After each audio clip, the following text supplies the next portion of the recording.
Ֆրանսիայի ազգային ժողովը բանաձև է ընդունել, որով երկրի կառավարությանը կոչ է անում թիրախային պատժամիջոցներ սահմանել Վրաստանի իշխող կուսակցության հիմնադիր եւ պատվավոր նախագահ Բիդինա Իվանիշվիլու եւ նրա շրջապատի նկատմամբ։ Ֆրանսիայի խորհրդարանը կառավարությանը հորդորել է պահանջել Վրաստանի իշխանություններից անհապաղ ազատ արձակել ընդդիմադիր առաջնորդներին եւ երիտասարդ ցուցարարներին։ Բանաձևին կողմ է քվեարկել 68 պատգամավոր դեմ 28-ը։ Միևնույն ժամանակ ֆրանսիացի օրենսդիրները դիմել են Եվրոպական միությանը կոչ անելով մեծացնել աջակցությունը Վրաստանի քաղաքացիական հասարակությանը, ավելի շատ ուշադրություն դարձնել մարդու հիմնարար իրավունքների պաշտպանության հարցերին։ Նշվում է, որ Վրաստանի եվրոպական ապագան չպետք է վտանգվի կառավարության գործողություններով եւ կոչ է արվում բաց պահել ԵՄ-ին Թբիլիսիի անդամակցության հեռանկարը։ Վրաստանի փոխվարչապետ Մամուկա Մդինարաձեն կոշտ քննադատության է ենթարկել բանաձևի ընդունումը, այն որակել մակերեսային եւ ոչ արժեքավոր։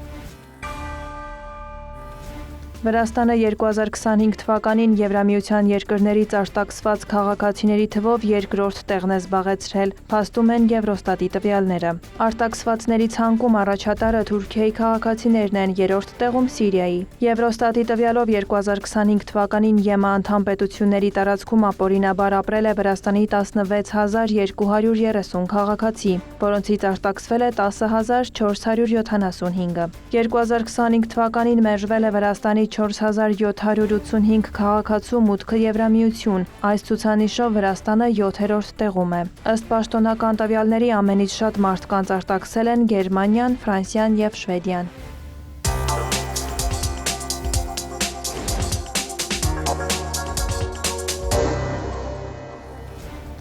Միացյալ Նահանգները ողջունում է Հայաստանի եւ Թուրքիայի միջև երկկողմ առևտրի սահմանափակումները հանելու մասին հայտարարությունը, ասված է Հայաստանում ԱՄՆ դեսպանության հաղորդագրության մեջ։ Այս քայլը ցույց է տալիս երկու երկրների տնտեսական կապերն ընդլայնելու եւ Հարավկովկասյան տարածաշրջանում տևական խաղաղության ու բարեկեցության խթանելու հանձնառությունը։ Համագործակցությունն ամրապնդելու ուղղությամբ Հայաստանի եւ Թուրքիայի շարունակական ջանքերը իշահ տարածաշրջանի ժողովուրդների բարօրության արժանի են գովեստի, ասված է հաղորդագրության մեջ։ Ավելի վաղ Թուրքիան հայտարարել է Հայաստանի հետ ուղիղ առևտուր մեկնարկելու համար նախապատրաստական աշխատանքների ավարտի մասին։ Ազգային ժողովի փոխնախագահ Հայաստան-Թուրքիա հարաբերությունների կարգավորման գործընթացում ՀՀ ներկայացուցիչ Ռուբեն Ռուբինյանն էլ տեղեկացրել է, որ շարունակում են աշխատել սահմանի, այդ թվում Գյումրի-Կարս երկաթուղու բացման ուղղությամբ։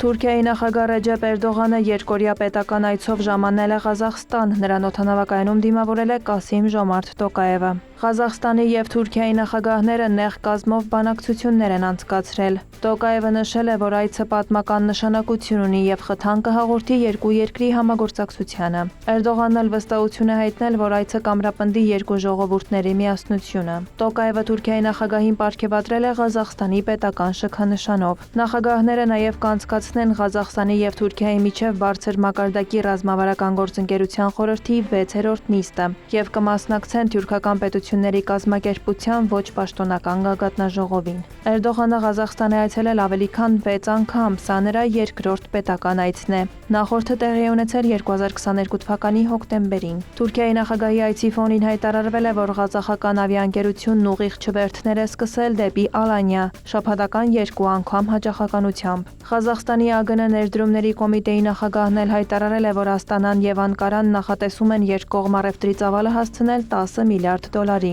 Նա ընդգծել է, որ Թուրքիան շարունակում է մնալ Ղազախստանի առանցքային առևտրային գործընկերներից մեկը։ Հայտարարվել է նաեւ, որ Ղազախստանը ժամանակակից դպրոց է բացել Թուրքիայի Գազիանթեփ նահանգում։ Թուրքիայի փոխնախագահ Ջևդեթ Յիլմազը Անկարայի նախագահական համալիրում հանդիպել է Բելգիայի փոխվարչապետ եւ արտաքին գործերի նախարար Մաքսիմ Պրևոյի հետ։ Նրա խոսքով Բելգիայի եւ Անկարայի հարաբերությունները նոր թափ են ստանում այնպիսի ոլորտներում, ինչպիսիք են առևտուրը, էներգետիկան, տրանսպորտային կապը, պաշտպանական արդյունաբերությունը եւ թվային փոխակերպումը։ Պրևոյի պատվիրակության հետ հանդիպել է նաեւ Թուրքիայի էներգետիկայի եւ բնական պաշարների նախարար Ալպարսլան Բայրակթարը։ Նա բելգիական ընկերություններին ներկայացրել է էներգետիկ ոլորտում Թուրքիայի ռազմավարությունը։ Թուրքիայի պաշտպանության նախարար Յաշար Գյուլերն էլ բելգիացի գործընկեր Թեո Ֆրանկենեի հետ պաշտպանության ոլորտում մտադրությունների հուշագիր է ստորագրել։ Ավելի վաղ Թուրքիա էր այցելել Բելգիայի թագուհի Մաթիլդան։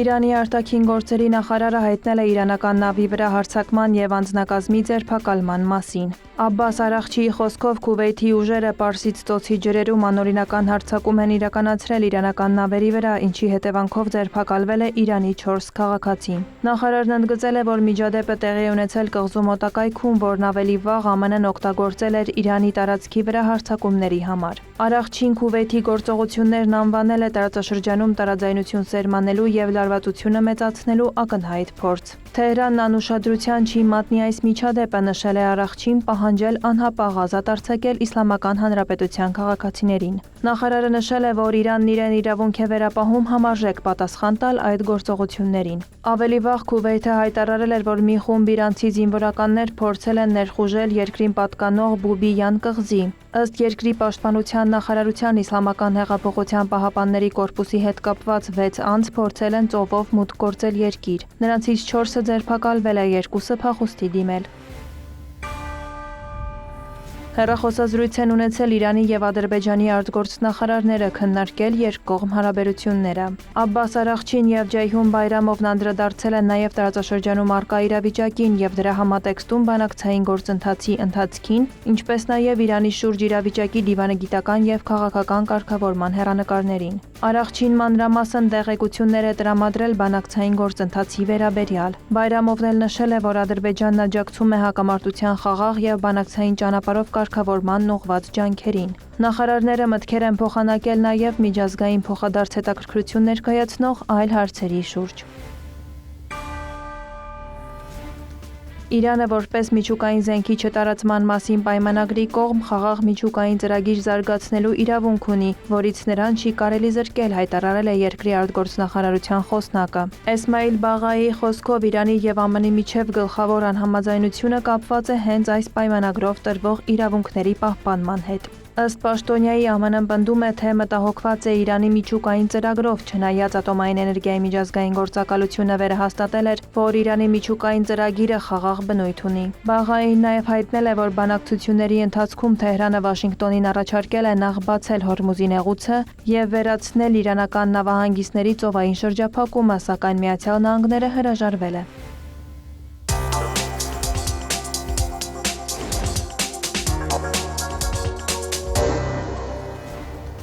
Երկար տարիների հակամարտությունից հետո Հայաստանի հետ հարաբերությունների կարգավորումը ցույց է տալիս տարածաշրջանում խաղաղության եւ կայունության Բաքվի ձգտումը, հայտարարել է Ադրբեջանի նախագահի օգնական Հիկմետ Հաջիևը։ Նրա խոսքով Բաքուն Հարավային Կովկասում նոր իրողությունների ձևավորման համար պատասխանատվություն ստանձնելու պատրաստակամություն է հայտնել։ Թուրքիայում անցկացվող Էֆես 2026 բազմազգ զորավարժությունների շրջանակում հանդիպել են ադրբեջանական պատվիրակության ղեկավար Ազեր Ալիևը եւ Էգեյան բանակի եւ Կայազորի հրամանատար Իրֆան Օզերթը։ Կողմերը կարևորել են համատեղ զորավարժությունը մարտական պատրաստության բարձր մակարդակի պահպանման, փորձի փոխանակման եւ ռազմական համագործակցության զարգացման համար։ Հանդիպմանը քննարկվել են նաեւ ռազմական եւ ռազմատեխնիկական ոլորտներում փոխգործակցությանը վերաբերող հարցեր։ Ուզբեկստանի նախագահ Շավքաթ Միրզիյոևը հանդիպել է Սոկարի ղեկավար Ռովշան Նաջաֆի եւ British Petroleum-ի ղեկավարության հետ, հաստատել երկրում ընկերության գրասենյակ բացելու որոշումը։ Կողմերը պայմանավորվել են ընդլայնել համագործակցությունը հանքավայրերի մշակման, ածխաջրածինների խորը վերամշակման եւ նավթամթերքի մատակարարման ուղղությամբ։ Բարթույ Հարությունյան, հարևաններ։